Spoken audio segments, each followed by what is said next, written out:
어머니, 이제부턴 제가 모실게요.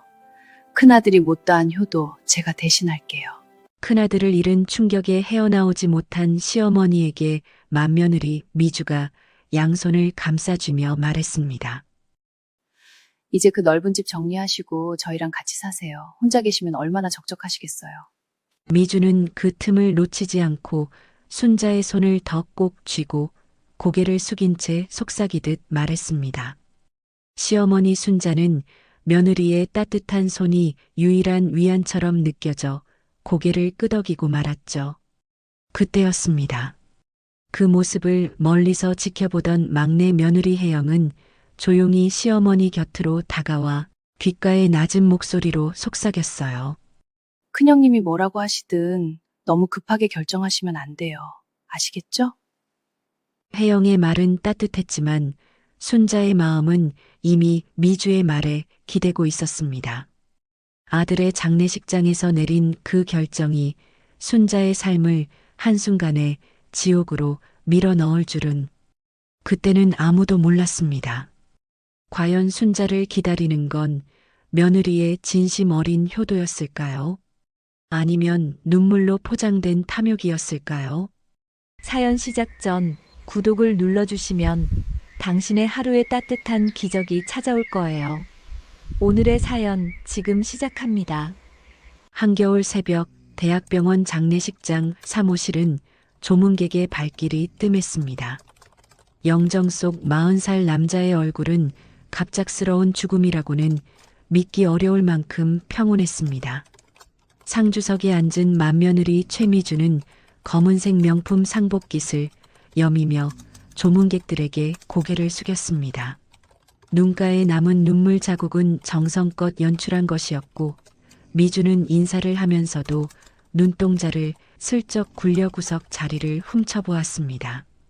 그 시선 끝에는 낡은 검정 한복을 입은 시어머니 박순자가 웅크리고 앉아 있었습니다. 순자의 눈은 벌겋게 부어 있었고 주름진 손등으로 연신 눈물을 훔치고 있었습니다. 장례 이틀째 되던 날이었습니다. 구석에서 조용히 상주석 쪽을 지켜보던 막내 며느리 혜영이 느릿한 걸음으로 순자에게 다가갔습니다. 어머니, 물 좀 드세요. 이틀째 아무것도 못 드셨잖아요. 혜영이 종이컵을 내밀며 순자의 등을 토닥였습니다.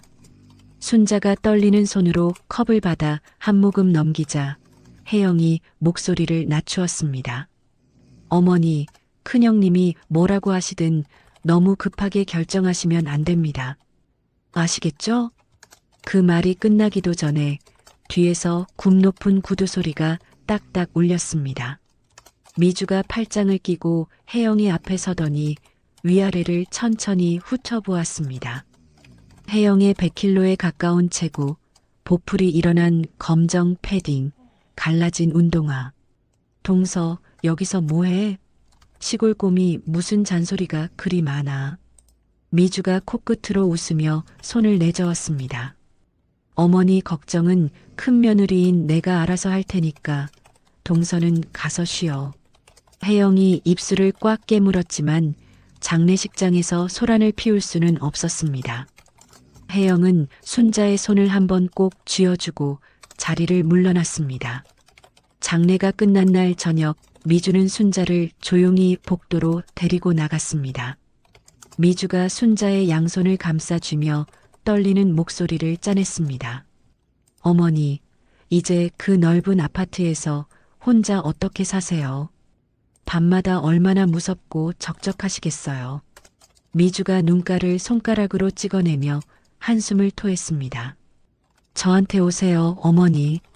제가 모실게요. 큰아들 못다한 효도 제가 대신할게요. 순자는 큰아들을 잃은 충격에 멍한 상태였습니다. 며느리의 따뜻한 손이 유일한 위안처럼 느껴져 순자는 고개를 끄덕이고 말았습니다. 장례를 치른 지 2주 후 미주는 순자를 데리고 부동산 중개소와 은행을 여러 차례 돌아다녔습니다. 어머니, 여기 도장만 찍으시면 돼요. 복잡한 건 제가 다 알아서 할게요. 미주가 서류 위에 순자의 손을 올려놓으며 재촉했습니다. 순자 이름으로 된 30평 아파트와 골목 반찬 가게가 급하게 팔려나갔습니다. 순자의 통장에 찍힌 5억 원은 안전하게 관리해 드릴게요라는 미주의 말 한마디에 고스란히 미주의 통장으로 옮겨졌습니다. 미주의 30평대 새 아파트에 입주하던 첫날, 순자는 짐을 풀기도 전에 베란다 옆 작은 방으로 안내받았습니다. 창고를 개조한 3평짜리 방이었습니다. 곰팡이 냄새가 코를 찔렀고 외풍이 들어오는 벽 틈으로 겨울 찬바람이 스며들었습니다. 방 안에는 낡은 이불 한 채와 옷걸이 하나가 전부였습니다. 어머니, 여기가 어머니 방이에요. 아늑하죠? 미주가 문틀에 기대서서 손톱을 다듬으며 태연하게 말했습니다. 순자는 아무 대답도 하지 못하고 이불 위에 천천히 주저앉았습니다. 그날 저녁 식사 자리였습니다. 순자가 두꺼운 내복 차림으로 식탁에 앉자 미주가 젓가락을 내려놓았습니다. 어머니, 솔직히 말할게요. 노인 냄새가 나서 손님 오면 창피해요. 밥 먹을 때 말고는 그 방에만 계세요. 미주의 중학생 딸이 할머니를 째려보며 입을 가리고 킥킥 웃었습니다. 순자는 숟가락을 든 채 손끝이 하얗게 질렸지만 입술만 달싹이다 고개를 떨어뜨렸습니다. 다음 날 아침 6시 미주가 창고 방 문을 두드렸습니다. 어머니, 일어나세요. 애 아침 차려야죠. 밥값은 해야 할 거 아니에요. 70대 노인의 하루가 시작되었습니다. 순자는 걸레를 짜서 바닥을 닦고 아침 식사를 차리고 설거지를 했습니다. 허리가 끊어질 듯 아팠지만 밥값은 해야지라는 며느리의 말이 귓가를 맴돌았습니다. 한 달이 지나는 동안 순자의 하루는 똑같았습니다. 새벽 5시 반에 일어나 새끼 밥을 짓고 화장실을 닦고 빨래를 널고 분리수거를 했습니다. 저녁이면 창고방에 들어가 무릎을 끌어안고 돌아간 큰아들의 얼굴을 떠올렸습니다. 소리를 죽여 흐느끼는 순자의 어깨가 어둠 속에서 가늘게 떨렸습니다. 그 무렵 혜영은 며칠째 순자에게 전화를 걸고 있었습니다. 신호는 갔지만 순자는 받지 않았고 답이 없었습니다. 불안해진 혜영이 미주의 집으로 전화를 걸었습니다. 형님, 저 혜영이에요. 어머니 좀 바꿔주세요. 어머니 주무셔. 밤늦게 전화하지 마.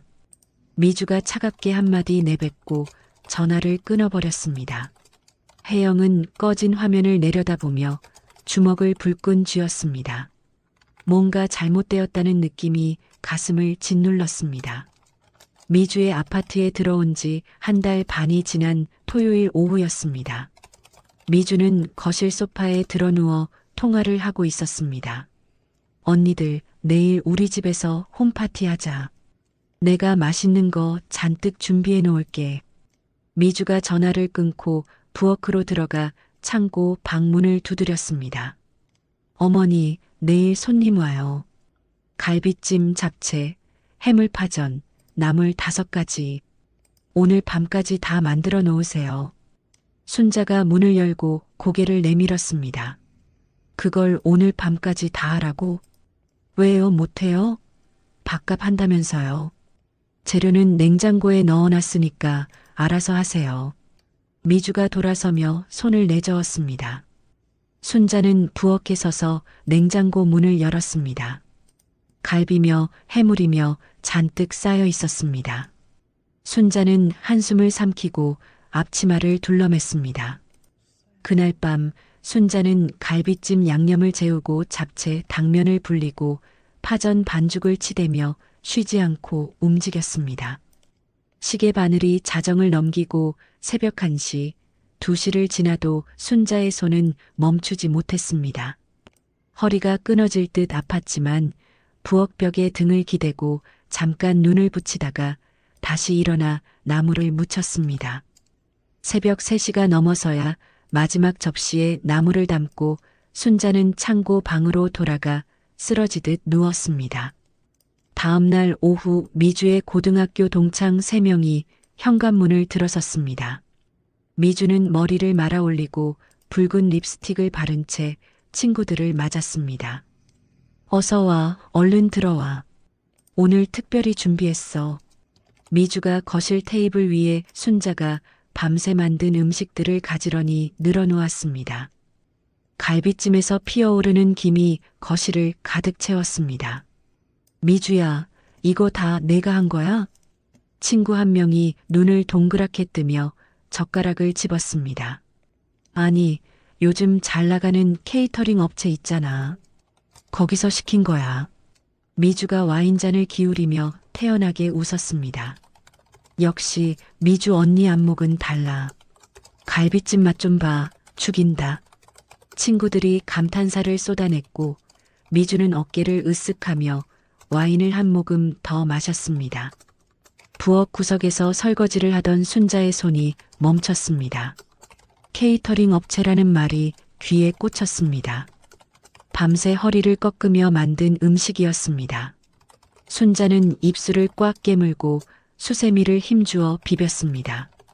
목이 타들어가 물 한 잔 마시려고 싱크대 위 컵을 집으려다 팔꿈치가 테이블 가장자리에 놓인 와인잔을 쳤습니다. 쨍그랑. 유리 조각이 바닥에 흩어지고 붉은 와인이 흰 바닥에 번졌습니다. 거실의 웃음소리가 뚝 끊기고 미주가 벌떡 일어나 부엌으로 달려왔습니다.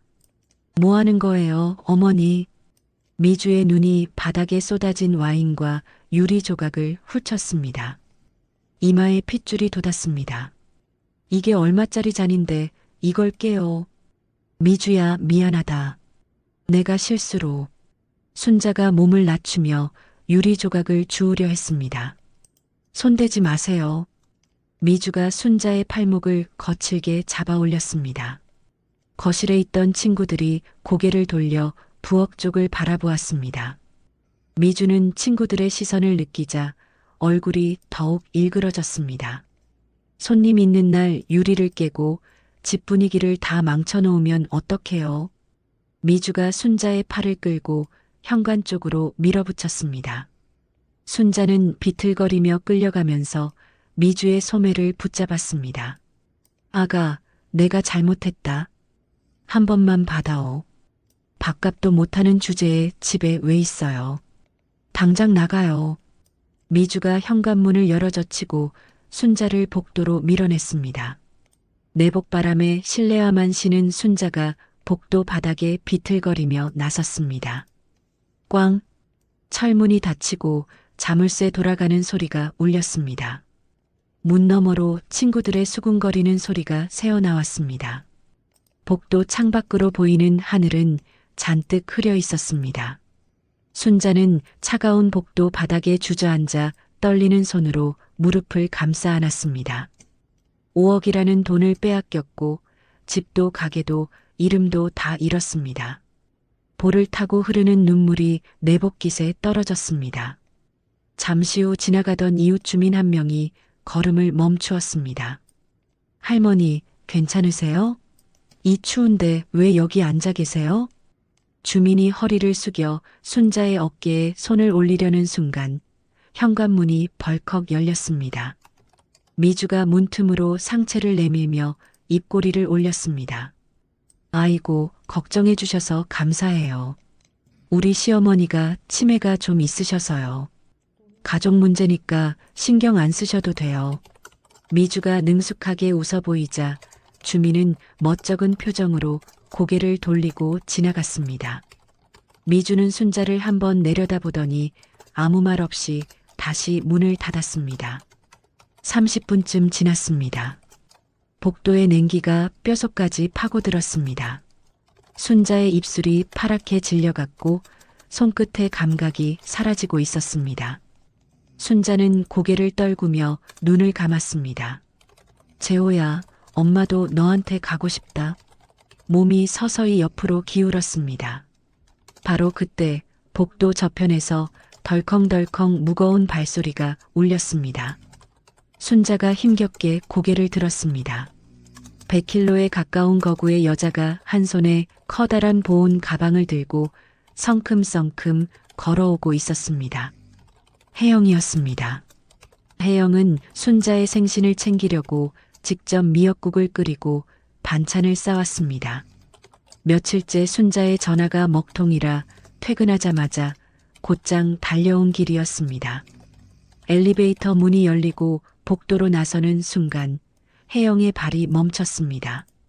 복도 구석에 쓰레기 봉투처럼 버려진 사람이 보였습니다. 내복바람에 실내화만 신은 채 파랗게 질려 떨고 있는 순자였습니다. 어머니, 혜영이 보온 가방을 바닥에 내려놓고 순자에게 달려갔습니다. 순자의 손을 잡으니 얼음장이었습니다. 입술은 보랏빛으로 변해 있었고 눈동자의 초점이 흐릿했습니다. 어머니, 저예요. 혜영이요. 어머니, 정신 차리세요. 혜영이 순자의 뺨을 가볍게 두드리자 순자가 간신히 눈을 떴습니다. 혜영아, 내가 왜 여기? 순자의 목소리는 바람 빠진 풍선처럼 가늘었습니다. 혜영은 순자의 얼굴과 맨손, 실내화만 신은 발을 번갈아 보았습니다. 혜영의 눈빛이 매섭게 변했습니다. 턱에 힘이 들어가고 콧날이 벌름거렸습니다. 혜영은 벌떡 일어나 미주의 집 앞으로 갔습니다. 초인종을 부서질 듯 연거푸 눌러댔습니다. 딩동딩동딩동. 안에서 인기척이 나더니 인터폰 너머로 미주의 짜증 섞인 목소리가 흘러나왔습니다. 누구세요? 지금 손님 있거든요. 형님, 문 여세요. 저 혜영이에요. 동서, 여기가 어디라고 찾아와. 그 거짓골하고. 미주가 문을 살짝 열고 문틈으로 혜영을 내려다보았습니다. 미주의 입꼬리가 올라갔습니다. 볼 일 없으니까 돌아가. 혜영은 미주의 말을 무시하고 낮고 굵은 목소리로 말했습니다. 어머니 짐 챙겨서 나갈 겁니다. 비키세요.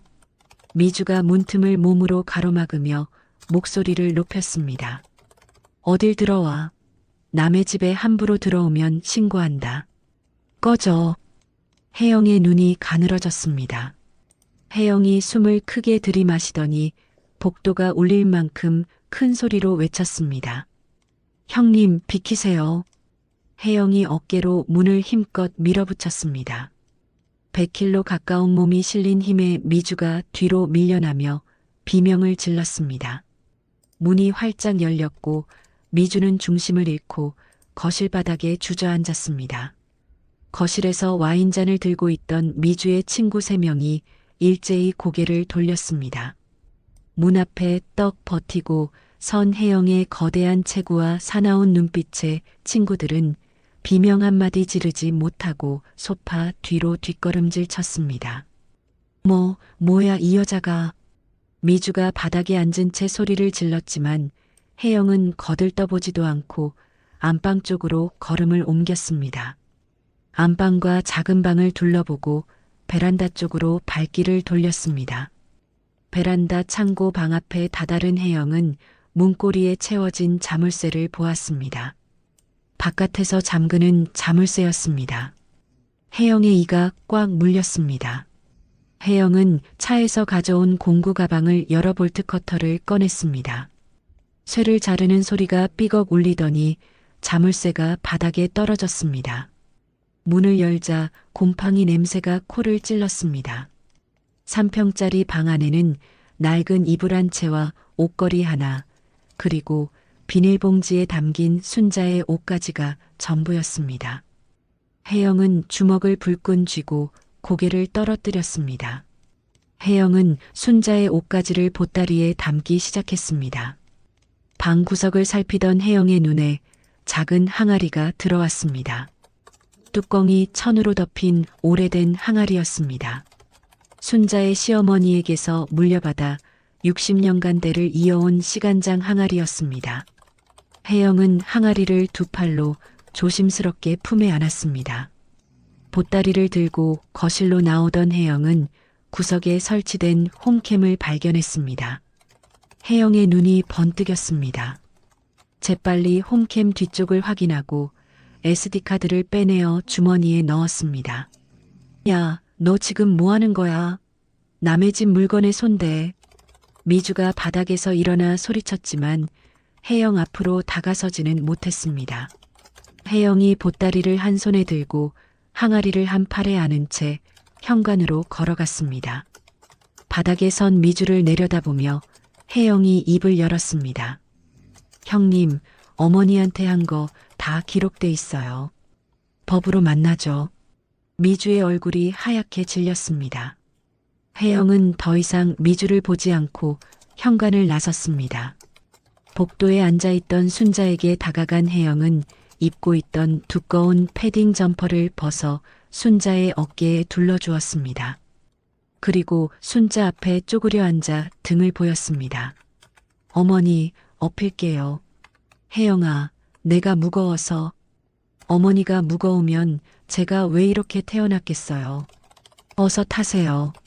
순자가 떨리는 팔로 혜영의 넓은 어깨를 감싸 안았습니다. 혜영이 가볍게 순자를 들어 올렸습니다. 혜영의 등은 넓고 따뜻했습니다. 순자는 그 등에 얼굴을 묻고 참았던 서러움을 터뜨렸습니다. 혜영아, 혜영아. 순자의 울음이 텅 빈 복도에 길게 울려 퍼졌습니다. 혜영은 아무 말 없이 입술을 꽉 깨물고 엘리베이터를 향해 걸었습니다. 혜영의 15년 된 낡은 소나타가 아파트 주차장을 빠져나왔습니다. 혜영은 조수석에 순자를 태우고 히터를 최대로 틀었습니다. 따뜻한 바람이 차 안을 채우자 순자의 꽁꽁 얼었던 손끝에 서서히 감각이 돌아왔습니다. 순자는 처음으로 혜영의 옆모습을 제대로 바라보았습니다. 두툼한 볼, 땀이 밴 이마, 앞만 보고 운전대를 꽉 쥔 굵은 손가락. 순자의 입술이 파르르 떨렸습니다. 혜영아, 어머니 말씀은 집에 가서 하세요. 지금은 몸부터 녹이셔야 해요. 혜영이 한 손으로 순자의 손을 감싸주며 말했습니다. 순자는 고개를 끄덕이고 눈을 감았습니다. 혜영이 사는 곳은 재개발 예정 지역의 낡은 빌라 2층이었습니다. 계단 난간은 녹이 슬어 군데군데 페인트가 벗겨져 있었고 복도 전등은 깜빡거렸습니다. 혜영이 순자의 팔을 부축하며 천천히 계단을 올랐습니다. 현관문을 열자 작은 거실이 낡았지만 깨끗하게 정돈된 방이었습니다. 바닥에서 따뜻한 아랫목 냄새가 올라왔죠. 혜영이 순자를 작은 방으로 안내했습니다. 어머니, 여기 제 방인데 어머니 쓰세요. 저는 거실에서 잘게요. 이게 무슨 소리야? 내 방을 내가 어떻게... 어머니, 들어가서 이불부터 덮으세요. 제가 따뜻한 거 준비할게요. 혜영이 순자의 등을 살며시 밀어 방 안으로 들여보냈습니다. 방 안에는 포근한 이불과 전기장판이 깔려 있었고 작은 화장대 위에 혜영의 결혼 사진이 놓여 있었습니다. 사진 속에서 혜영의 남편 박재민이 환하게 웃고 있었습니다. 순자는 사진을 물끄러미 바라보다가 이불 위에 천천히 앉았습니다. 재민이는 요즘 어떠냐? 네, 어머니. 재민이는 사우디 현장이 바빠서 당분간 못 들어온대요. 대신 저한테 어머니 잘 모시라고 매일 전화해요. 혜영이 방문 앞에서 무릎을 꿇고 앉으며 대답했습니다. 순자의 눈가가 붉어졌습니다. 그 녀석은 효도는 마누라한테 다 시키고. 순자가 말을 멈추고 한참 동안 혜영의 얼굴을 바라보았습니다. 순자의 입술이 달싹거리더니 고개를 떨어뜨렸습니다. 혜영아, 사실 나도 속으로 너를 무시했다. 혜영의 손이 멈췄습니다. 뚱뚱하고 미련해 보인다고 큰 며느리만 믿고 너한테는 눈길도 안 줬어. 그런 내가 너무 부끄럽다. 순자가 이불 위에 놓인 자기 손등을 내려다보며 말했습니다. 어머니, 그런 말씀 마세요. 저는 한 번도 서운한 적 없어요. 아니야. 서운했을 거다. 나는 알아. 정말 미안하다, 혜영아. 순자의 눈에서 눈물이 뚝 떨어졌습니다. 혜영이 순자의 손을 두 손으로 감싸 쥐었습니다. 어머니, 지나간 일이에요. 저는 지금 이렇게 어머니 옆에 있는 것만으로 충분해요. 어머니, 재민이 목까지 제가 할게요. 걱정 마세요. 혜영이 환하게 웃고 부엌으로 들어갔습니다. 그날 밤 혜영은 뜨끈한 미역국과 흰 쌀밥, 김치를 작은 밥상에 차려 방으로 가져왔습니다. 순자는 밥상 앞에 앉아 숟가락을 들었다가 내려놓았습니다. 한 달 반 만에 먹는 따뜻한 밥이었습니다. 미역국 한 숟갈을 입에 넣자 목이 메었습니다. 뜨거운 국물이 목구멍을 타고 넘어가면서 눈물이 함께 흘러내렸습니다. 혜영은 맞은편에 앉아 묵묵히 밥을 먹다가 낮은 목소리로 중얼거렸습니다. 어머니 손맛, 저 아직도 기억해요. 결혼하고 처음 어머니 집에 갔을 때 해주신 된장찌개 맛 잊을 수가 없어요. 순자가 숟가락을 쥔 채 혜영을 바라보았습니다. 그걸 아직 기억하니? 그럼요. 그때 제가 세 그릇을 먹었잖아요. 어머니가 웃으시면서 많이 먹으라고 밥을 또 퍼주셨잖아요. 순자의 입가에 오랜만에 희미한 웃음이 번졌습니다. 며칠이 지나 순자가 몸을 추스르자 혜영에게 고마운 마음을 전하고 싶었습니다. 순자는 미주의 집에서 구해온 시간장 항아리를 조심스럽게 꺼냈습니다. 천으로 덮인 뚜껑을 열자 깊고 그윽한 간장 냄새가 부엌을 가득 채웠습니다. 이것만은 지켜냈구나. 순자가 항아리를 어루만지며 눈물을 훔쳤습니다. 순자는 그 시간장으로 나물을 무치고 조림을 만들고 찌개를 끓여 혜영에게 따뜻한 집밥을 차려주었습니다. 혜영이 나물 한 젓가락을 입에 넣는 순간 눈이 커졌습니다. 평범한 나물인데 깊은 맛이 혀끝에서 퍼져나갔습니다. 조림도 찌개도 한 입 먹을 때마다 감탄이 나왔습니다. 어머니, 이 맛이 뭐예요? 같은 나물인데 왜 이렇게 달라요? 그게 다 시간장 덕이야. 60년 묵은 간장이 양념 구실을 톡톡히 하거든. 순자가 항아리를 쓰다듬으며 대답했습니다. 혜영이 숟가락을 내려놓고 순자를 똑바로 바라보았습니다. 어머니, 이 손맛이면 우리 다시 일어설 수 있어요. 무슨 소리야? 반찬 가게를 해보시죠. 어머니 솜씨면 안 될 리가 없어요. 순자가 고개를 저었습니다. 이 나이에 무슨 장사야? 누가 이 늙은이 반찬을 사 먹겠니? 제가 옆에서 다 할게요. 어머니는 음식만 만들어주세요. 나머지는 제가 뛰면 돼요. 혜영의 눈빛이 단단했습니다. 순자는 한참 동안 혜영의 얼굴을 들여다보다가 천천히 고개를 끄덕였습니다. 혜영은 유도 체육관 아르바이트를 하며 몇 년 동안 모은 적금을 깨서 재래시장 귀퉁이에 5평짜리 작은 가게를 얻었습니다. 간판을 달 돈은 없었습니다. 종이 한 장에 매직펜으로 순자네 반찬이라고 써서 셔터에 붙였습니다. 개업 첫날 가게 문을 열고 손님을 기다렸습니다. 점심때가 지나도록 사람이 오지 않았습니다. 오후 늦게 동네 아주머니 2명과 할아버지 1명이 들어와 반찬을 조금 사갔습니다. 하루 매출은 15,000원이었습니다. 어머니, 첫날이 원래 이래요. 내일은 더 올 거예요. 혜영이 빈 매대를 닦으며 웃어 보였지만 순자의 표정은 어두웠습니다. 다음 날부터 혜영은 특유의 뚝심으로 움직이기 시작했습니다. 동네 맘카페에 가입해서 반찬 사진을 올리고 노인정을 찾아가 반찬을 한 팩씩 무료로 돌렸습니다. 드셔보시고 맛있으면 가게로 오세요. 순자네 반찬이에요. 혜영이 노인정 어르신들께 허리를 숙이며 반찬을 건넸습니다. 한 달이 지났습니다. 혜영이 올린 할머니의 60년 손맛이라는 짧은 영상이 입소문을 타기 시작했습니다. 화학 조미료를 쓰지 않는다는 후기가 하나둘 쌓이더니 주말에는 가게 앞에 줄이 섰습니다. 하루 매출이 30만 원을 넘어서는 날도 생겼습니다. 순자는 새벽마다 일어나 반찬을 만들면서 입꼬리가 조금씩 올라갔습니다.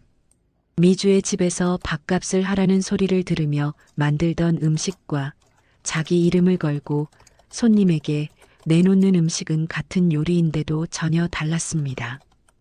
그 시각 미주는 텅 빈 아파트 거실에서 휴대폰을 들여다보고 있었습니다. 순자에게서 빼낸 5억을 주식에 쏟아부었지만 연이은 폭락으로 3억이 날아갔습니다. 남은 돈마저 급한 마음에 손뗀 코인 투자로 녹아내렸습니다. 휴대폰이 울렸습니다. 최미주 씨, 이번 주 안에 갚으세요. 안 그러면 알죠? 사채업자의 목소리가 수화기 너머로 차갑게 울렸습니다. 미주는 전화를 끊고 소파에 쓰러지듯 앉았습니다. 손톱이 하얗게 될 때까지 무릎을 움켜쥐었습니다. 가게를 연 지 6개월이 지났습니다. 혜영이 틈틈이 올리던 짧은 영상들 가운데 하나가 터졌습니다. 시어머니를 구출한 100킬로 며느리라는 제목의 영상이 조회수 10만을 넘기더니 댓글이 수백 개씩 달렸습니다. 어느 날 오후 혜영의 휴대폰이 울렸습니다. 안녕하세요. 케이블 방송국 휴먼 다큐 제작팀 정 PD입니다.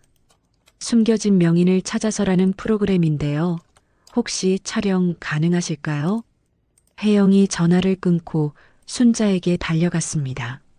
어머니, 방송국에서 연락 왔어요. 어머니 이야기를 방송에 내보내고 싶대요. 방송? 이 늙은이가 무슨 방송을 해? 순자가 손사래를 쳤습니다. 어머니 솜씨를 더 많은 사람들이 알아야 해요. 한 번만 해보시죠. 내가 말주변도 없는데 카메라 앞에 서면 어쩌려고. 제가 옆에 있을게요. 어머니는 평소처럼 음식만 만드시면 돼요. 혜영이 순자의 손을 꼭 쥐며 말했습니다. 순자는 한참을 망설이다가 혜영의 눈을 보고 고개를 끄덕였습니다. 촬영 당일 가게 앞에 방송 장비를 실은 차량이 도착했습니다. 카메라와 조명이 좁은 가게 안을 가득 채우자 순자의 손이 떨리기 시작했습니다. 어머니, 괜찮아요. 저 여기 있잖아요. 혜영이 순자의 등을 토닥이며 손을 잡아주었습니다. 순자가 깊게 숨을 들이쉬고 항아리 뚜껑을 열었습니다. 60년 묵은 시간장의 그윽한 향이 가게 안에 퍼지자 촬영진의 코가 일제히 실룩거렸습니다. 순자의 손이 움직이기 시작했습니다. 메주를 빚고 장을 담그는 과정을 차근차근 보여주었습니다. 시간장을 넣어 나물을 무치고 조림을 만드는 순자의 손놀림은 거침이 없었습니다. 카메라 앞에서 떨리던 손은 어느새 평생을 갈고 닦은 장인의 손으로 바뀌어 있었습니다. 방송이 나간 날 저녁이었습니다. 혜영이 휴대폰을 들여다보다가 소리를 질렀습니다. 어머니, 실시간 검색어 1위에 올랐어요. 실시간 뭐? 사람들이 어머니 이야기를 제일 많이 찾아본다는 거예요. 혜영이 휴대폰 화면을 순자에게 보여주었습니다. 곰 며느리와 장인 시어머니라는 검색어가 화면 맨 위에 떠 있었습니다. 주문 전화가 쏟아지기 시작했습니다. 전화를 받으면 또 울리고 끊으면 또 울렸습니다. 전국에서 반찬을 보내달라는 주문이 밀려들었습니다. 며칠 뒤 대형 외식업체에서 연락이 왔습니다. 순자네 반찬을 전국의 가맹점으로 내고 싶습니다. 조건은 최대한 맞춰드리겠습니다. 혜영은 순자와 나란히 앉아 제안서를 들여다보았습니다. 혜영이 고개를 저으며 전화기를 들었습니다. 감사합니다만 저희는 어머니 손이 직접 가는 음식만 팔아요. 많이 만들면 그 맛이 안 나옵니다. 정중히 사양할게요. 전화를 끊은 혜영이 순자를 바라보았습니다. 어머니 이름을 건 제대로 된 상품을 만들어 봐요. 된장, 고추장, 간장 세트로요. 순자가 혜영의 얼굴을 물끄러미 보았습니다. 내가 이렇게 대단한 애였어? 어머니가 대단한 거예요. 저는 옆에서 뛰어다니기만 하는 건데요. 혜영이 멋쩍게 머리를 극적이며 웃었습니다. 얼마 후 순자는 처음으로 자신이 번 돈이 담긴 통장을 갖게 되었습니다. 혜영이 통장을 건네주자 순자는 자기 이름 석자가 찍힌 첫 장을 한참 동안 들여다보았습니다. 혜영아, 같이 나가자. 순자가 혜영의 손을 잡고 백화점으로 갔습니다. 순자는 혜영의 옷매장 앞에서 발걸음을 멈추었습니다. 어머니, 저는 괜찮아요. 이런 데서 살 옷이 없어요. 큰 사이즈가 있겠어요. 시끄러. 들어가. 순자가 혜영을 매장 안으로 밀어 넣었습니다. 순자는 직원에게 부탁해 혜영에게 맞는 옷을 골랐습니다. 새 옷을 입고 거울 앞에 선 혜영을 보며 순자의 눈가가 젖었습니다. 내가 나한테 이런 기쁨을 줄 줄 몰랐다. 혜영아. 혜영은 거울 속 자기 모습이 낯설었는지 얼굴이 빨개졌습니다. 다음 주 두 사람은 재호의 묘소를 찾았습니다. 순자가 묘비를 쓸어내리며 입을 열었습니다. 재호야, 엄마 잘 살고 있다. 내 동생 마누라가 엄마를 이렇게 일으켜 세워줬어. 혜영이 묘비 앞에 무릎을 꿇고 두 손을 모았습니다. 어머니는 제가 평생 모실게요. 걱정 마세요. 순자가 혜영의 어깨를 끌어안았습니다. 혜영아, 내가 내 진짜 딸이다. 혜영의 코끝이 빨개졌습니다. 두 사람은 한참 동안 나란히 묘비 앞에 서 있었습니다. 그 뒤로 순자네 반찬은 더욱 바빠졌습니다.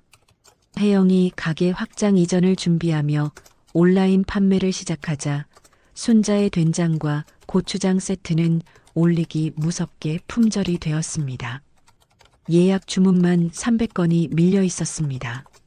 가게 앞마당에서 직원들과 회식을 하며 웃음꽃을 피우는 모습이 지역 뉴스에도 나왔습니다.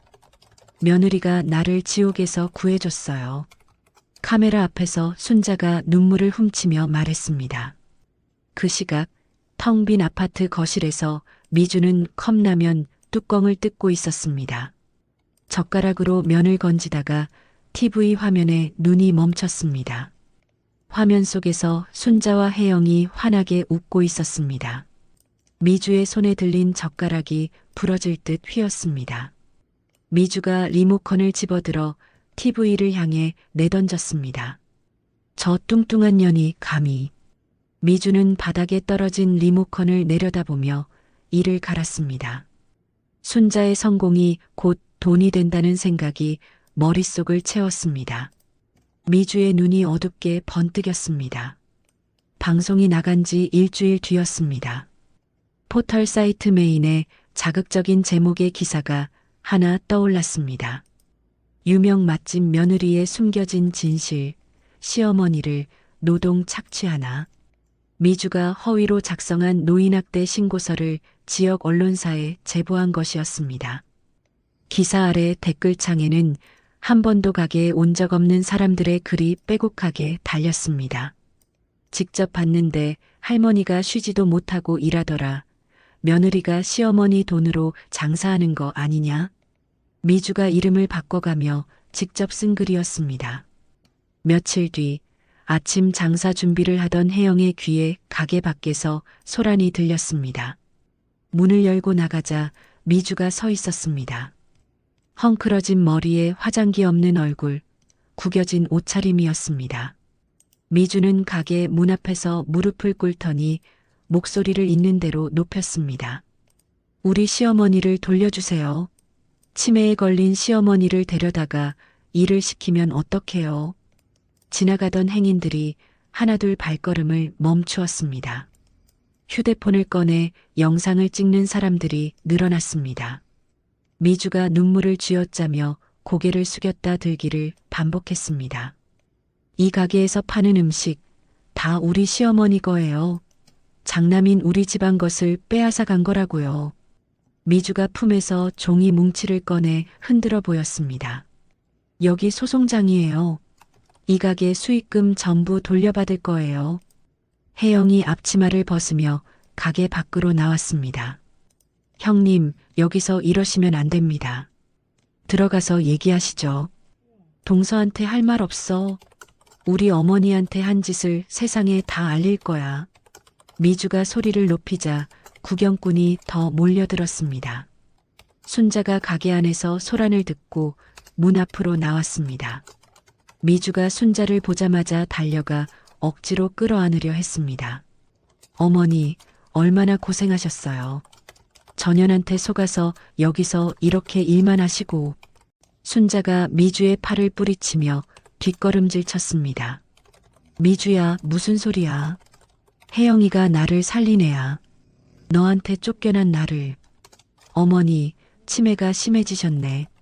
기억이 뒤바뀌신 거예요. 미주가 고개를 절레절레 흔들며 구경꾼들을 향해 돌아섰습니다. 보세요. 저 상태가 정상이에요?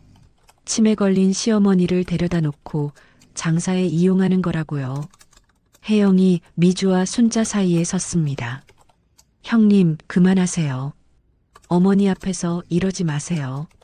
혜영이 팔을 벌려 순자를 등 뒤로 감싸자 미주가 기다렸다는 듯이 바닥에 털썩 주저앉았습니다. 사람 살려. 며느리가 형님을 밀쳤어. 미주가 엉덩이를 바닥에 붙인 채 발버둥을 쳤습니다.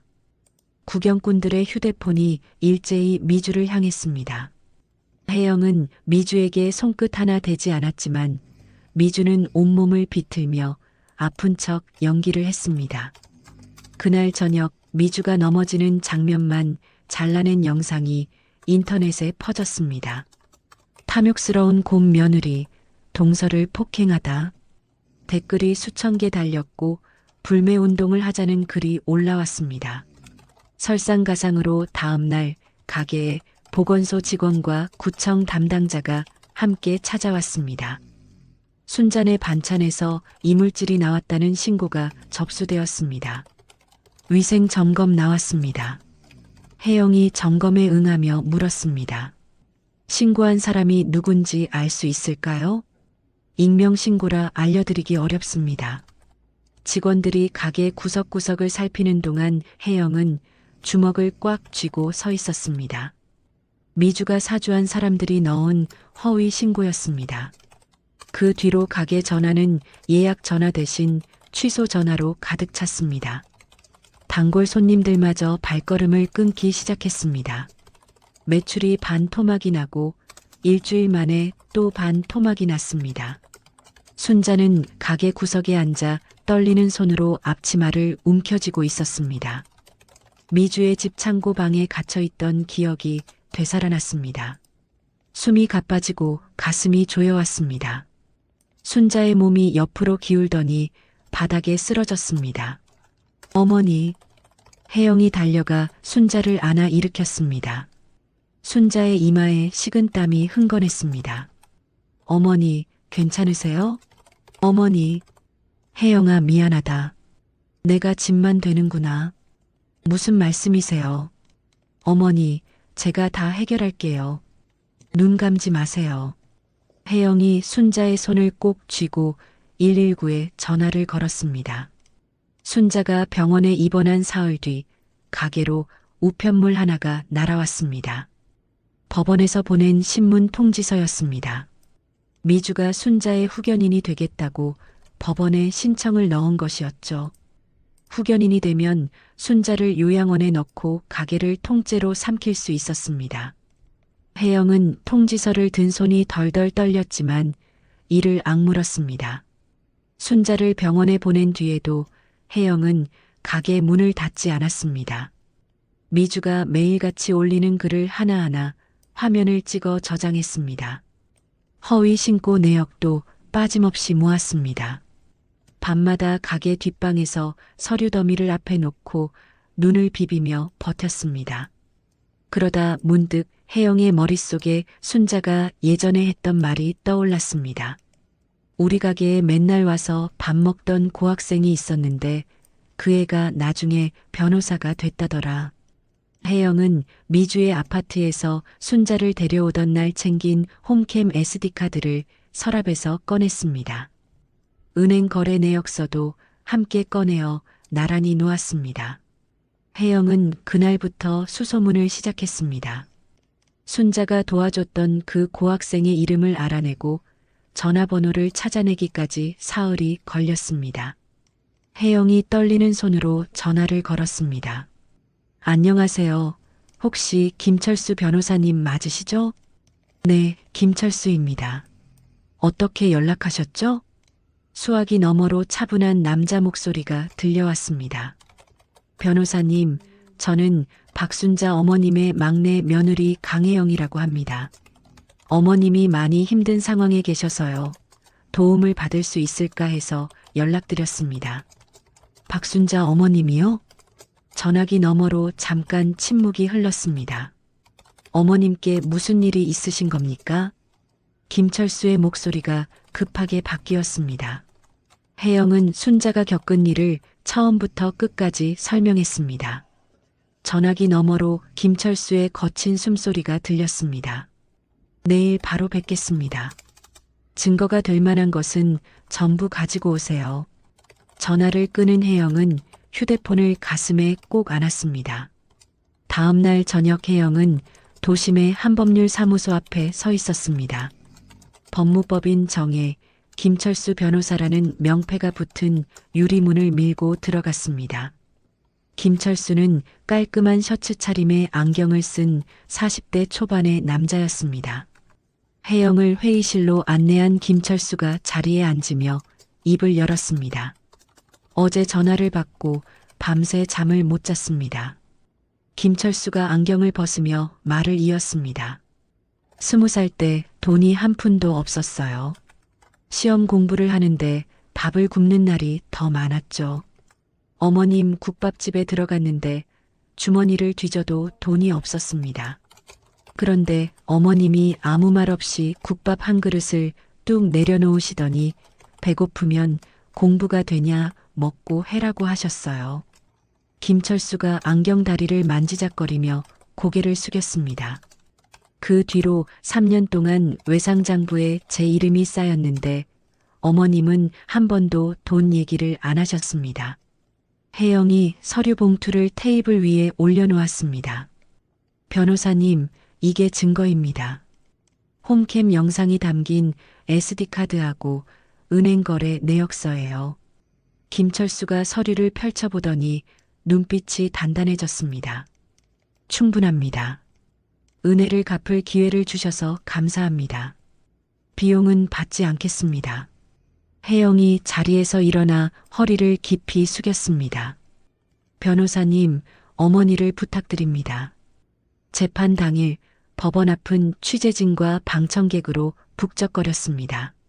미주의 후견인 신청 재판이 열리는 날이었습니다. 미주는 말끔한 정장을 차려입고 법정에 들어섰습니다. 머리를 단정하게 올리고 눈가에 눈물 자국까지 만들어 놓았습니다. 재판장님, 동서가 치매에 걸린 시어머니를 감금하고 학대했습니다. 판단력이 없는 시어머니를 이용해서 돈을 벌고 있습니다. 미주가 떨리는 목소리를 짜내며 준비해온 서류를 제출했습니다. 판사가 서류를 넘기며 고개를 끄덕이려는 순간 방청석 쪽에서 굵은 목소리가 울렸습니다. 재판장님, 진짜 학대의 증거가 여기 있습니다. 혜영이 김철수 변호사와 나란히 일어섰습니다. 김철수가 손에 든 저장 장치를 들어 보였습니다. 원고 측이 제출한 서류는 모두 거짓입니다. 실제 학대를 한 사람이 누구인지 지금 보여드리겠습니다. 방청석이 술렁이기 시작했습니다. 미주의 얼굴에서 웃음기가 사라졌습니다. 법정 스크린에 영상이 재생되었습니다. 미주의 아파트 거실이었습니다. 미주가 직접 설치했던 홈캠에 찍힌 영상이었습니다. 화면 속에서 미주가 순자를 베란다 창고 방으로 밀어넣으며 소리를 질렀습니다. 쥐 죽은 듯이 처박혀 있어. 나오지 마. 방청석에서 탄식이 터져 나왔습니다. 미주의 입술이 파르르 떨렸습니다. 영상이 바뀌었습니다. 한겨울, 내복바람에 실내화만 신은 순자가 아파트 복도로 떠밀려 나오는 장면이었습니다. 아파트 복도에 설치된 폐쇄회로 화면이었습니다. 미주가 현관문을 거칠게 닫아버리자 순자가 차가운 바닥에 주저앉아 떨고 있었습니다. 방청석 여기저기서 한숨과 분노의 목소리가 새어나왔습니다. 김철수가 은행 거래 내역서를 판사에게 제출하며 말했습니다. 최미주 씨는 시어머니 박순자 씨의 통장에서 5억 원을 자기 계좌로 옮겼습니다. 그리고 그 돈을 전부 날렸습니다. 여기 내역이 다 나와 있습니다. 김철수가 증권거래 기록까지 펼쳐 보이자 판사의 눈이 가늘어졌습니다. 최미주 씨, 이 내역에 대해 할 말이 있습니까? 판사가 미주를 바라보았습니다. 미주의 얼굴이 하얗게 질렸습니다. 바로 그때 법정 문이 열리고 순자가 들어왔습니다. 정신 감정을 마친 순자가 증인석으로 걸어갔습니다. 순자의 걸음은 느렸지만 눈빛은 또렷했습니다. 박순자 씨, 본인의 상태를 직접 말씀해 주시겠습니까? 판사가 순자에게 물었습니다. 재판장님, 저는 치매가 아닙니다. 순자가 또박또박 말했습니다. 법정이 조용해졌습니다. 큰 며느리가 저를 지옥으로 몰아넣었습니다. 재산을 다 빼앗아 가고 창고방에 가두고 한겨울에 내쫓았습니다. 순자의 목소리가 떨렸지만 끝까지 이어갔습니다. 저를 거기서 구해준 건 막내 며느리 혜영이 뿐입니다. 혜영이가 아니었으면 저는 그 복도에서 얼어 죽었을 겁니다. 방청석에서 훌쩍이는 소리가 들렸습니다. 혜영은 입술을 꽉 깨물고 눈물을 참았습니다. 미주가 벌떡 자리에서 일어났습니다. 거짓말이에요. 저건 조작된 영상이에요. 저 뚱뚱한 년이 다 꾸민 거라고요. 미주가 손가락으로 혜영을 가리키며 악을 썼습니다. 판사가 나무 망치를 내려쳤습니다. 원고는 자리에 앉으세요. 법정 경위 2명이 다가와 미주의 양팔을 잡았습니다. 미주는 발버둥을 치며 계속 소리를 질렀지만 경위들에게 의자에 앉혀졌습니다. 판사가 서류를 정리하며 입을 열었습니다. 원고 최미주의 후견인 신청을 기각합니다. 이어서 검찰 쪽 자리에 앉아있던 검사가 일어섰습니다. 최미주에 대해 구속영장을 청구합니다. 미주의 눈이 크게 떠졌습니다. 뭐라고요? 경위들이 미주의 양팔을 잡고 일으켜 세웠습니다. 미주는 다리에 힘이 풀려 비틀거렸습니다. 이럴 수 없어. 나를 이렇게 할 수 없다고. 미주가 발악하며 끌려나갔습니다. 법정 밖에서 기다리던 기자들의 카메라가 일제히 미주를 향해 번쩍였습니다. 미주는 얼굴을 가리려 했지만 두 손이 잡혀 있어 고개를 숙이는 것밖에 할 수 없었습니다. 법원 정문 밖으로 나온 혜영과 순자 앞에 사람들이 모여 있었습니다. 진실을 알게 된 시민들과 순잔의 반찬 단골 손님들이었습니다. 박수가 터져 나왔습니다. 혜영 씨, 참 장하십니다. 진짜 효녀예요. 흰 머리의 할머니 한 분이 혜영에게 다가와 두 손을 꼭 잡았습니다. 혜영은 아무 말도 하지 못하고 고개만 숙였습니다. 순자가 혜영의 팔을 끌어안으며 말했습니다. 혜영아, 고맙다. 내 덕에 살았다. 혜영의 눈에서 참았던 눈물이 뚝 떨어졌습니다. 2년이 흘렀습니다. 미주에 대한 재판이 끝났습니다. 징역 3년이 확정되었고 순자에게서 빼앗은 재산을 돌려주라는 명령도 함께 내려졌습니다. 모든 누명을 벗은 순잔의 반찬은 그 사이 더욱 번창했습니다.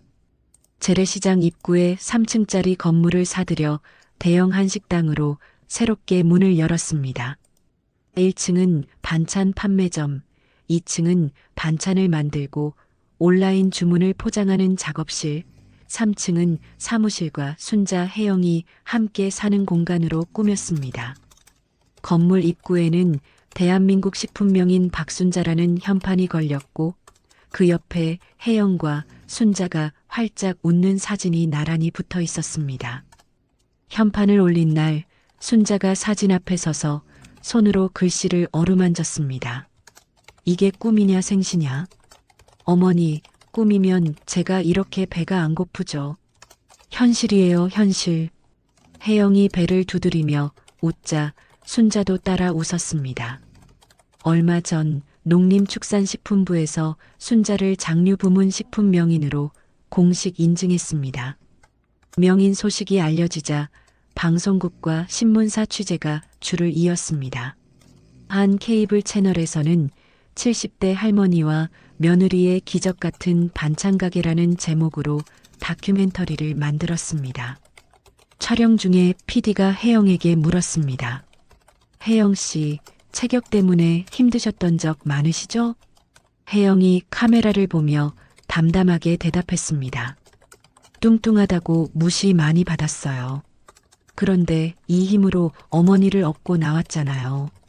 그러니까 저는 이 몸이 고마워요. 혜영은 그 뒤로 힘센 며느리의 요리일기라는 이름으로 영상을 찍기 시작했습니다.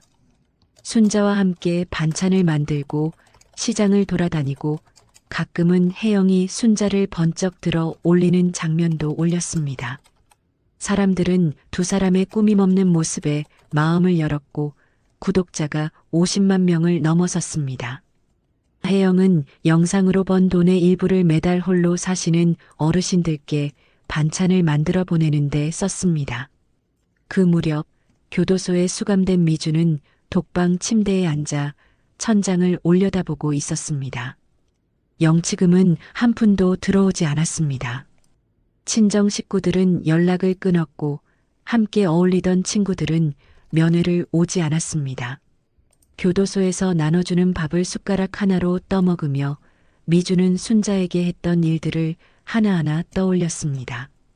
창고방에 가두던 날, 한겨울 복도로 내쫓던 날, 노인네 냄새가 난다며 소리치던 날, 미주의 눈에서 뜨거운 것이 흘러내렸습니다. 후회였지만 돌이킬 수 없는 것들이었습니다. 순자는 되찾은 재산 가운데 일부러 건물 지분을 혜영의 이름으로 등기했습니다. 서류를 건네받은 혜영이 손사래를 쳤습니다. 어머니, 저는 이런 거 없어도 돼요. 되돌려 드릴게요. 시끄러. 내가 내 딸이야. 딸한테 주는 게 뭐가 이상하냐? 순자가 혜영의 손을 꽉 잡으며 고집을 부렸습니다. 혜영은 더 이상 말을 잇지 못하고 고개를 숙였습니다. 순자의 생신날이었습니다. 혜영이 아침부터 커다란 상자 2개를 끌고 3층으로 올라왔습니다. 어머니, 생신 선물이에요. 열어보세요. 순자가 상자를 열자 안마의자가 나왔습니다. 두 번째 상자에서는 비단 이불이 나왔습니다. 이게 얼마짜린데 이런 걸 사? 돈 아까워서 어쩌려고. 순자가 입으로는 타박했지만 안마의자에 앉아보더니 입꼬리가 귀까지 올라갔습니다. 어머니, 편하세요? 평생에 이런 대접 받을 줄 몰랐다, 혜영아. 순자가 안마의자 팔걸이를 두 손으로 쓸어내리며 눈을 감았습니다. 순자의 눈가에 잔주름이 활짝 펴졌습니다. 가게 마감을 한 늦은 밤이었습니다. 직원들이 모두 퇴근하고 텅 빈 가게에 혜영과 순자 둘만 남았습니다. 혜영이 솥에서 갓 지은 밥을 퍼담고 순자가 60년 된 시간장 항아리에서 간장을 떠왔습니다. 두 사람은 가게 한 구석 작은 탁자에 마주 앉아 뜨거운 밥에 간장을 비벼 먹었습니다. 순자가 혜영의 밥그릇에 김치를 얹어주며 입을 열었습니다. 혜영아, 내 어머니, 내가 내 딸이고 내 기둥이다. 고맙다. 혜영이 밥을 씹다가 멈추었습니다. 코끝이 시큰해지며 눈가가 뜨거워졌습니다. 어머니, 저도 어머니 만나서 다시 태어난 거예요. 혜영이 숟가락을 내려놓고 순자의 손을 두 손으로 감싸쥐었습니다.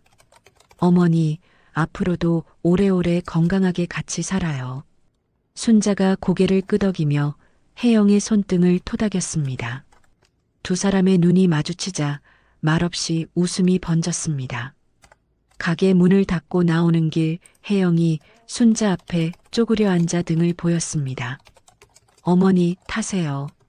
3층까지 제가 모실게요. 이 나이에 엎이면 쪽팔려서 어떡하냐. 아이고 누가 봐요 이 밤에. 어서 타세요. 순자가 피식 웃으며 혜영의 넓은 등에 올라탔습니다. 혜영이 가볍게 순자를 들어 올리고 계단을 올랐습니다. 혜영의 등은 여전히 넓고 따뜻했죠. 순자는 혜영의 등에 볼을 기대고 편안하게 눈을 감았습니다. 가게 간판 순잔의 반찬 아래 작게 붙어 있는 문구가 가로등 불빛에 비쳤습니다. 사랑으로 만든 진짜 가족의 밥상. 여기까지가 맏 며느리에게 쫓겨난 시어머니를 막내 며느리 혜영이가 지켜낸 이야기였습니다. 가족이라는 이름으로 서로에게 상처를 주기도 하지만 결국 그 상처를 덮고 다시 일어서게 하는 힘 또한 가족에게 있다는 걸 혜영 씨의 따뜻한 밥상이 보여준 것 같습니다. 형님, 비키세요 라고 외치던 그 용기, 그리고 어머니를 위해 묵묵히 간장을 다리던 그 정성. 어쩌면 우리 삶에 진짜 필요한 건 화려한 배경이나 조건이 아니라 내 사람을 지키려는 그 투박한 진심 하나가 아닐까 생각해 봅니다. 지금 여러분 곁에도 혜영 씨처럼 묵묵히 등 내어주는 누군가가 있지 않나요? 오늘 밤엔 그 소중한 사람에게 따뜻한 말 한마디 건네보시면 좋을 것 같습니다. 이야기를 끝까지 들어주신 분들 진심으로 감사드리고 잘 들었다고 댓글 하나만 남겨주세요. 진심을 담아 응원하겠습니다. 감사합니다.